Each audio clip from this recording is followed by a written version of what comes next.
Good morning, students. Today we are going to discuss about comparison between speed and velocity.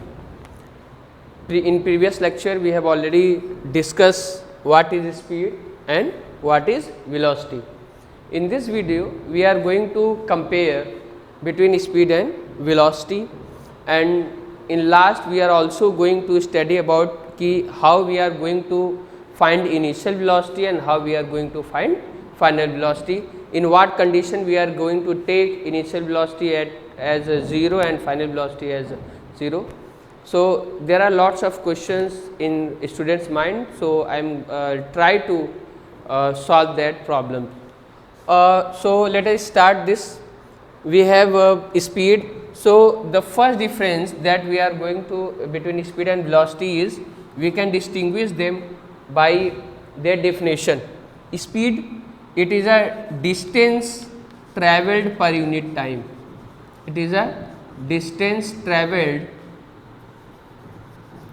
per unit time. And what about your velocity? It is same, but in this we are going to write displacement in place of distance. It is the displacement travelled covered per unit time. So this is the first difference between your speed and velocity. Second one is that your speed is a scalar quantity. Speed कैसी quantity है? Scalar quantity है. हम लोगों ने पहले ही इसको discuss किया हुआ है, स्केलर एंड वेक्टर क्वांटिटीज़. तो scalar quantities are those quantities which only have magnitude but it has no direction, है ना. For example, if someone is saying the speed of car is 40 kilometre per hour, so this quantity is only speed because it has only magnitude, the value, the rate of motion. It has only the rate of motion. It has no direction. The body is moving in which direction we have no idea. So if we have only magnitude, then it is a speed of the object, and your velocity is a vector quantity. So what do you mean by saying vector? Vector means those quantities which have magnitude as well as direction. So whenever we will say that a body is moving with a 40 kilometer per hour in a given direction, and this direction can be any direction in a given direction. The direction can be in any direction. It can be east, west, north, south, anything. और अगर आप किसी particular जगह को वहाँ पे specify कर दें कि वो यहाँ से निकल करके या वो जलालपुर से आगे जा रहा है अकबरपुर की तरफ, तो ये एक गिवन डायरेक्शन, उनको पता है कि उनको जलालपुर से अकबरपुर किस तरफ से जाना है. तो ये वेक्टर क्वांटिटी, जो वेलोसिटी है वेक्टर क्वांटिटी, इसका मतलब इसके पास मैग्नीट्यूड भी होता है और डायरेक्शन भी होता है. ये ऐसी क्वांटिटी होती है. तीसरा जो डिफरेंस है स्पीड और वेलोसिटी के बीच में वो ये है कि your speed for if a body is in motion, if for a moving body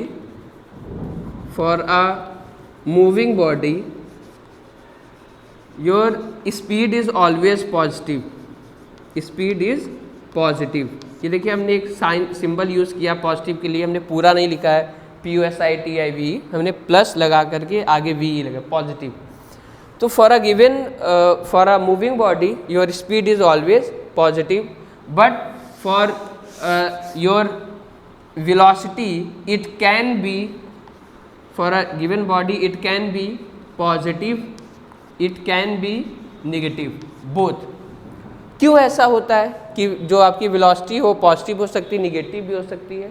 इसलिए क्योंकि आपका जो डिस्प्लेसमेंट है, ये जो क्वांटिटी हम लोग यूज़ कर रहे हैं ये वेक्टर क्वांटिटी है, हमने पहले डिस्कस किया हुआ डिस्टेंस और डिस्प्लेसमेंट को. तो ये एक कैसी क्वांटिटी है? ये एक वेक्टर क्वांटिटी है. तो डिस्प्लेसमेंट हम लोगों ने देखा था कि पॉजिटिव भी हो सकती है और निगेटिव भी हो सकती है.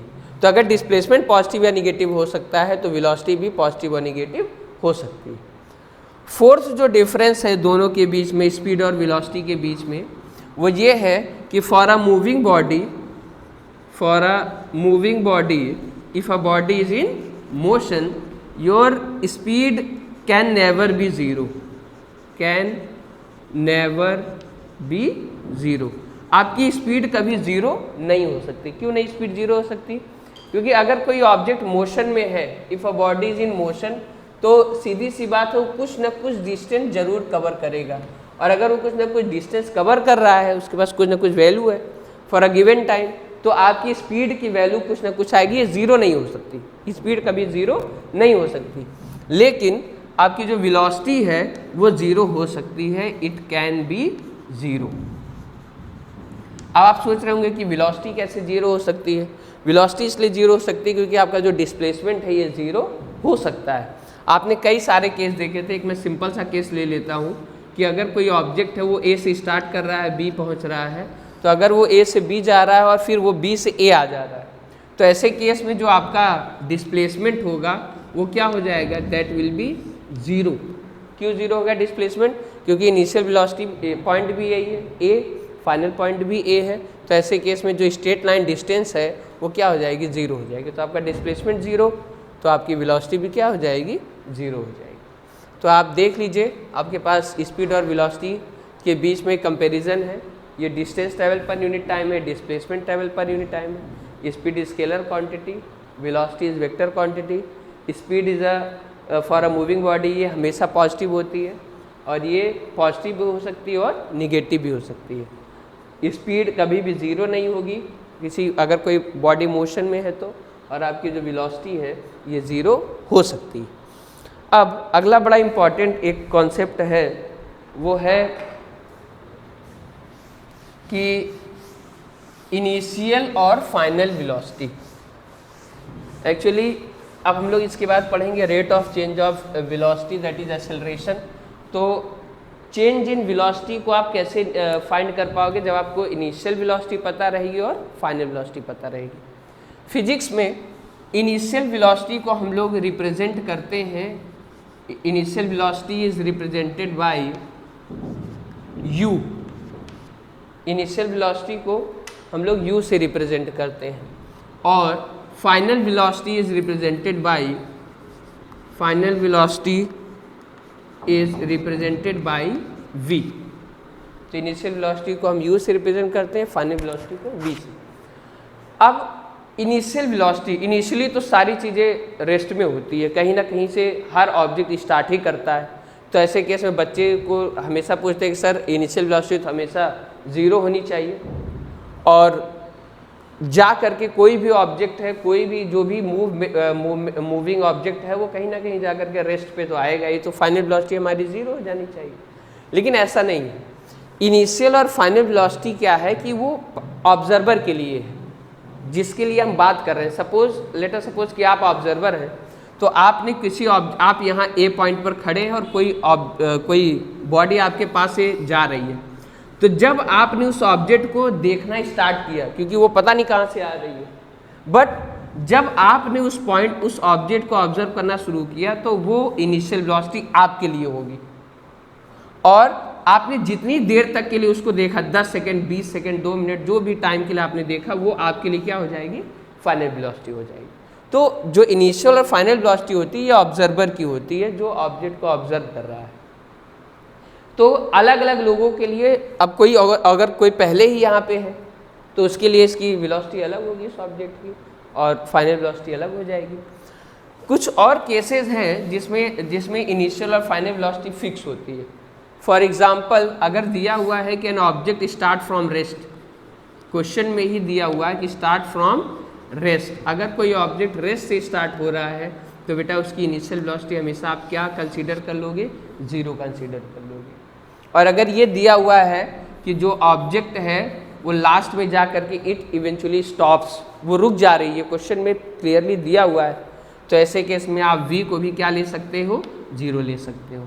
इसके अलावा if a train is starting from railway station, अगर ये दिया हुआ है कि जो ट्रेन है वो रेलवे स्टेशन से स्टार्ट हो रही है, तो ये क्वाइट ऑब्वियस है कि रेलवे स्टेशन पे जो ट्रेन है वो रुकी होगी, रुकी थी, अब वो वहाँ से स्टार्ट हो रही है, तो उसकी जो इनिशियल वेलोसिटी है वो आप क्या ले लोगे, 0 ले लोगे। और आपने जितने टाइम तक उस ट्रेन को ऑब्जर्व किया, 10 मिनट 20 मिनट जो भी, 10 सेकेंड 15 सेकेंड, तो एट लास्ट जो वेलोसिटी होगी वो आपके लिए क्या हो जाएगी, फाइनल वेलोसिटी हो जाएगी। एक और कंडीशन होती है जब आप इनिशियल वेलोसिटी को 0 मान लेते हैं, अगर दिया हुआ है कि an object is dropped from a height या रिलीज्ड फ्रॉम अ हाइट, अगर ये दिया हुआ है कि ये h हाइट है और एक ऑब्जेक्ट को क्या किया जा रहा है, यहाँ से ड्रॉप कर दिया जा रहा है, तो ऐसे केस में आपका u जो है वो क्या हो जाएगा, 0 हो जाएगा।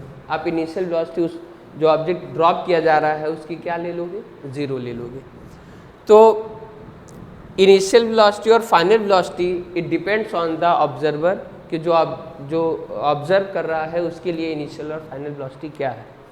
अब मैं कुछ न्यूमेरिकल्स के थ्रू आपको ये बता दूं कि कैसे आप कंसीडर करोगे। For example, a bus decreases its speed from 80 kilometre to 60 kilometre.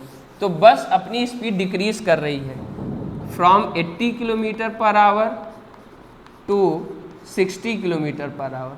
तो ऐसे केस में आप देखिए initial velocity 80 kilometre per hour होगी, क्योंकि यहाँ जब डिक्रीज हो रही है बस की वेलोसिटी, उस समय जो वेलोसिटी होगी वही इनिशियल आप लेंगे। तो इनिशियल वेलोसिटी आपकी क्या हो जाएगी, 80 किलोमीटर पर आवर, और फाइनल वेलोसिटी आपकी क्या हो जाएगी, that is 60 kilometre per hour. तो आप देख रहे हैं कि डिपेंड करता है कि जो ऑब्जर्वर उसकी अकॉर्डिंग स्पीड कैसी है।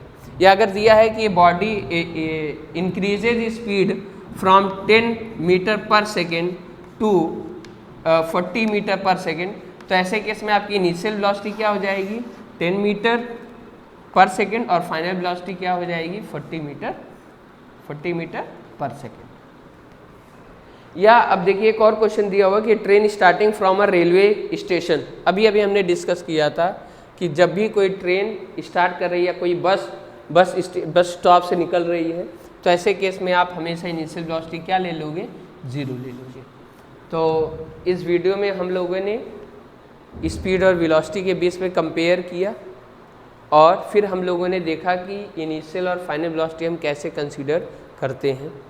अगले वीडियो में हम लोग बात करेंगे rate of change of velocity and that quantity is called acceleration.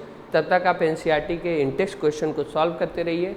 NCERT book को कम से कम 2 से 3 बार पढ़िए। That's all, thank you.